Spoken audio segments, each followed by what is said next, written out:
Murder can drop a home's market value by 25%, sometimes more. For people priced out of home ownership entirely, that discount isn't just a dark curiosity. It might be the only realistic path to building equity. And whether the math actually supports it is not the answer most people expect. Hey Profiteer, Eric here. Welcome back to Real Money Stories. Today we're getting into stigmatized properties, state disclosure laws, and what the purchase math actually looks like. This one comes from the povertyfinance subreddit. Let me set the scene quickly.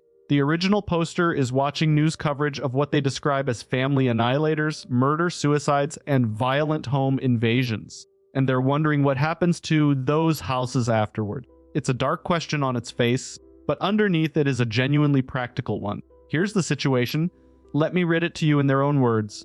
When I watch the news of family annihilators, I murder suicide, or horrific break-ins where all the residents were butchered, I sometimes wonder what happens to the houses where the victims used to live. If they are not demolished, they will go for sale. I read that in some states, the realtors have to disclose that a murder took place. Would you live a house like that if the price was 10% below market? 50%? Okay, first thing I want to say reading this. The original poster is on the povertyfinance subreddit. That context is everything. This isn't an armchair hypothetical from someone casually browsing a hot market. This is the povertyfinance subreddit. For that person, a 20 or 50% discount on housing isn't a thought experiment. It's the difference between owning something and not. I've been writing about personal finance for over a decade, and the questions that look unusual from the outside are almost always the practical ones inside these communities. People ask about things when they're actually considering them. So let's take this seriously and walk through what the numbers actually look like. Here's what's actually going on.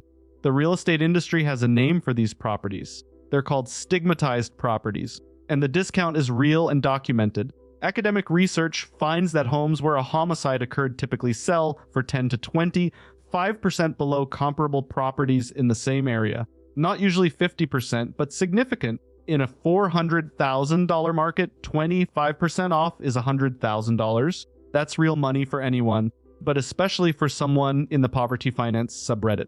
This is the stigmatized property discount, and the mechanism is simple. The buyer pool shrinks because most people won't consider these properties. Fewer buyers means more negotiating leverage for the ones who will. That's it. Supply and demand operating on a filtered market. But here's what most people miss about the discount. It isn't permanent. Researchers have documented what they call the fading stigma effect. Over time, years, and sometimes decades, the price penalty shrinks. Neighborhoods change, memories fade, new owners build new histories in the space. A house where something terrible happened last month and a house where the same thing happened in 2009 are not the same financial situation. The further you get from the event in time, the closer the property trades to normal market value. And that's actually important for the investment thesis. If you buy a stigmatized property at a 20% discount and hold it for 10 or 15 years while the stigma fades, your equity recovery on top of normal appreciation could be substantial. That's a real trade. Some buyers explicitly pursue these properties. It's not a fringe idea. Now, here's where it stops being textbook. The original poster mentioned that some states require disclosure of a murder. That's true. But some states is doing a lot of work in that sentence. California requires sellers to disclose any death in the home within the previous 3 years.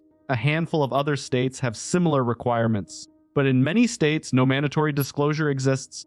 Services like diedinhouse.com exist specifically for this. You enter an address and see reported deaths at that property. A careful buyer can find this information. Most buyers never look, which means in non-disclosure states especially, these properties can move without the price fully reflecting their history if the buyer pool simply doesn't know. Here's why that matters financially. If you do your research and find information that most of the market hasn't found, you may be able to buy ahead of the full discount being priced in. That's how value gets captured on assets most people overlook. But there's a wrinkle most people miss. The resale liquidity problem. When you eventually sell the property, you become the one disclosing its history to your buyer pool. In disclosure states, you're legally required to tell them. In non-disclosure states, the next buyer can run the same search you did. Either way, you're now on the other side of that compressed demand. The discount you captured coming in may need to be passed along when you sell.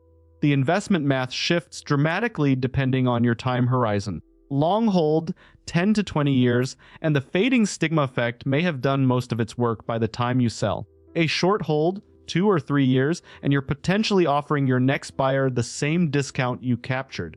The long-term buyer has a real structural advantage here. The short-term seller carries real risk. Before I go further, a quick reminder: this episode is intended for entertainment and education purposes only and should not be considered financial or legal advice. Please talk to a qualified financial advisor and a real estate attorney familiar with the laws in your specific state before making a decision like this. Back to the original poster's actual question. 10% or 50%? 10% is close to the lower end of what the research shows for stigmatized properties. You're capturing something real, but the resale risk may eat a chunk of that upside depending on your timeline. The math works best in expensive markets where 10% represents a large number of actual dollars, or if you're planning to stay a long time. 50% is a different conversation. At that level, either the event was extremely recent and high profile, or other problems are layered on top of the stigma. A stigmatized property with significant deferred maintenance isn't just a discount opportunity. It's a compounded risk. Get a thorough inspection, then get another one from a different inspector. Here's what I'd actually want to know in the original poster's shoes. 4 questions. 1. How long do I plan to stay? The longer the hold, the harder the fading stigma effect works in your favor. 2. What are the disclosure laws in this state? Understand what you'll be required to tell future buyers when the time comes. 3. Is the stigma the only issue? Or are there structural problems, deferred maintenance code violations sitting underneath the discount? And 4. What does this actually do for my monthly cash flow? If a 20% discount drops the mortgage payment by $500 a month, that's money you could put toward an emergency fund, toward retirement savings, toward any number of things you currently can't afford. Not capturing that discount carries its own opportunity cost. There's also a psychological dimension here that's yours alone to assess. Some people genuinely wouldn't be bothered by a home's history after enough time has passed. Others would find it impossible to get comfortable no matter the discount or the years. Neither response is wrong, but be honest with yourself before you close. Discomfort that doesn't fade is a cost. It just doesn't show up on a balance sheet. The original poster asked their question from the povertyfinance subreddit, and that specific detail is the whole point. For someone who's been priced out of the housing market, a stigmatized property discount is a genuine path worth understanding, not something to dismiss. The specific question was about 10% and 50% discounts on properties with difficult histories, but the principle reaches further than that. Anytime the market assigns a penalty for something other than the physical structure itself, a buyer who can separate the emotional from the financial has a potential opportunity, provided they understand the holding period, the resale dynamics, and the full history that comes with the house. The house doesn't know what happened in it. Whether you can say the same is the real question to answer. If you found this helpful, share it with someone dealing with the same thing. Until next time, stay profitable.